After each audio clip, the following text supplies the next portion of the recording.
Hi guys, Kelly Bratcher here for R505, and this is our final video.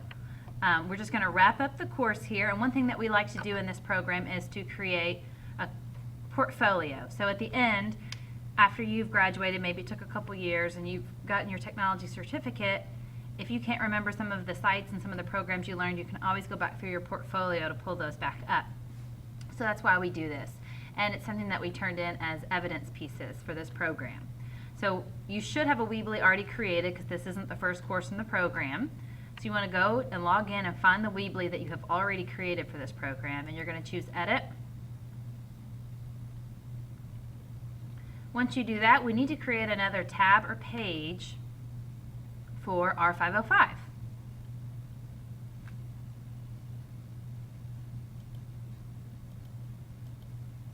Alright, so to do that, I'm going to go to Pages, and right now you can see all of the pages that I currently have. And I don't know if you all saw this, but if you want, you can actually create sub-pages for classes. So for instance, for W540, to make a sub-page, you can move these out and now they will become regular pages, or you can drag it over to the right and it's a sub-page. And I'll show you what that looks like when you go back to your site. I'll let you guys design it however you'd like. If you just want to make one big page, you can do that. Or if you want to make these sub-pages, that's fine with me as well. So to make a new page, you would hit Add Page, and I would just do a standard page.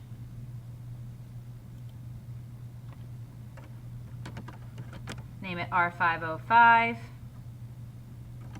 Keep it short. I already have an R505, so I'm just going to put a dot there. You can choose how you want the header to be. If you don't want a really large header, you can choose a smaller header or no header at all if it's unnecessary. And I chose Save and Edit. Now I'm here on this page, and this should just be a review for you all at this point, since you should have made these already in your other classes. However, you can add a title. So for each project or module that we've done, I'd like for you to add a title. So this is Module 1, and we did our self-intro with hypermedia tools. Remember, hypermedia tools are tools that allow you to incorporate text or pictures, links, all of those different types of media, audio. At that point, you can add text, and you can just add a brief description here. So you could tell me, cap lock's on, below you will find my self-introduction created using, and then you would put whatever tool you use to create it. At that point, if the tool that you used allows for embed, the best option is to grab the embed code, drag it over, and you can paste that embed code in. I will show you what I mean. Alright, so if you forget where some of your projects are, just head back into Edmodo, click on each small group module, and you should be able to find the project that you created. So my first project was in TAC. So I went into TAC, I clicked in the corner on myself, and then down here it had the universal share symbol, and it has all these options. And I want this option because this is the embed code. So I'm just going to right click and copy.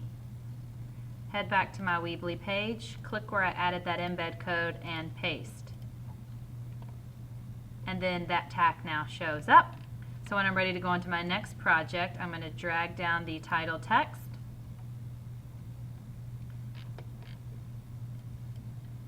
And I'm going to write Module 2, and this one was our digital citizenship lesson that you guys did in BlendSpace. A brief little description.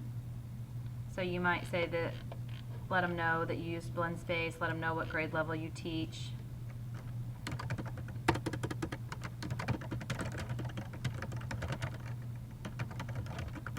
Plan for grades 9 through 12 over digital citizenship.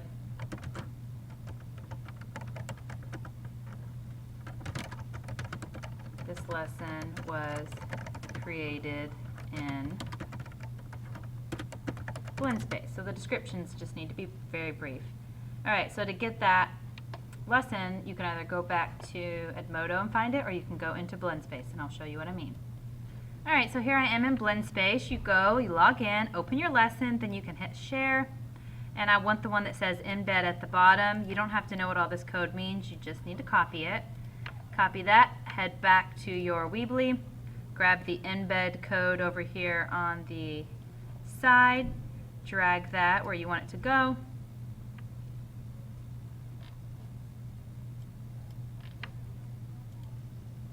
Paste it in there. Click off of it, it should show up.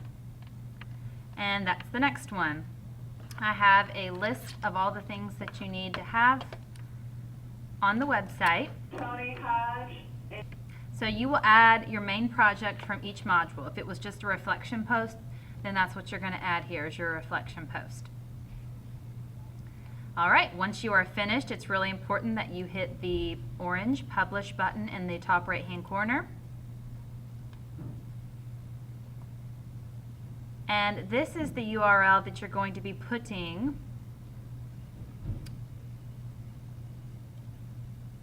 this URL up here at the top. You're going to copy that. Well, yours will be different, but whatever pops up here, whatever you chose to name your site, that's what you're going to be putting into. And this is the link that you're going to want to turn into me. We are, after you finish this portfolio, you are going to finish your final course evaluation. And this evaluation, this is where you're going to assess yourself on the standards that we covered in this course. We're going to ask you for each standard whether or not you think that you have met that standard, whether you are approaching it, or whether you have exceeded that. If you do not have to say that you've exceeded all of them or that you've met all of them. I want this to be a true reflection on what you think you've done. This helps us as a program to improve, and it will not affect your grade poorly in any way when you accurately assess your own abilities. So please be honest with us and with yourself. Again, like I said, it will not affect your grade if you don't say that you've met or exceeded all of those standards. It lets me know as an instructor where I need to put more focus and time and energy. All right, and this is what the final evaluation rubric will look like. Please be sure that you answer it last, comma, first. Your IUS student ID, their Weebly website address, and this was a made-up address. It's not an actual Weebly. Maybe it is. So you would put in, for instance, this address if this was your Weebly. Not Weebly.com. It's got to be whatever you named your Weebly. And it wants to know the school and district in which you teach. After that, you'd hit continue, and that's when it's going to ask you to assess your abilities or where you're currently at with each of the standards that we worked to cover in this course. After that, you are finished with R505. It was a pleasure having all of you all. If you need to contact me, it's calcassie@ius.edu, or we can meet up on Google Hangouts. It's missteched@gmail.com.